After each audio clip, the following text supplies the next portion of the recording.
तो सांग मैंने देखो यहाँ मरुआ माछ फ्राए हे ओके।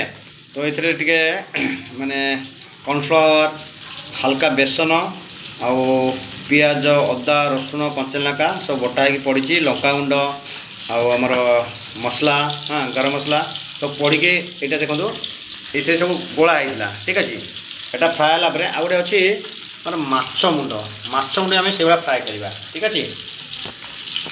तो सांग मैंने फाइनाली मरुआ माछ फ्राए हो गला ओके। यहाँ काढ़ला ये आमर जो मुंड अच्छी ओके ये मुंडा पकेबी यहाँ भी हम से फ्राए करवा ठीक अच्छे। यहाँ एवं मुझे बाहर कर दूसरी मुंड पकई आप देखा यहाँ पड़ा आमर रोही माछ मुंड ओके।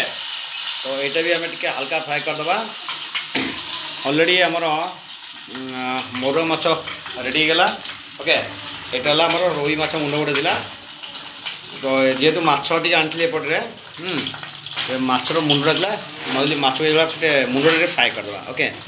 तो मो झील तो खाइबनी हाँ घरे आमर कहीं खाइबे झील माँ छुआ दी जन खाइबे आती है आमर पुअर मोर है एवं आउ राति। तो सांग मैंने फाइनाली माछ मुंड भी फ्राए हो गला ओके। तो मैंने अलरेडी देखो मुंड फ्राए हो गला और एपटे मरुआ माछ भी फ्राए हो गला जाऊँ खायापी देखेबी लास्ट मुझे देखेबी आज लंच से पूरा आउ गोटे वीडियो कर पठेबी देखेबी आप देखिए ये थे कर खाते ये माछ फ्राए करूँ ओके। Thank you bye.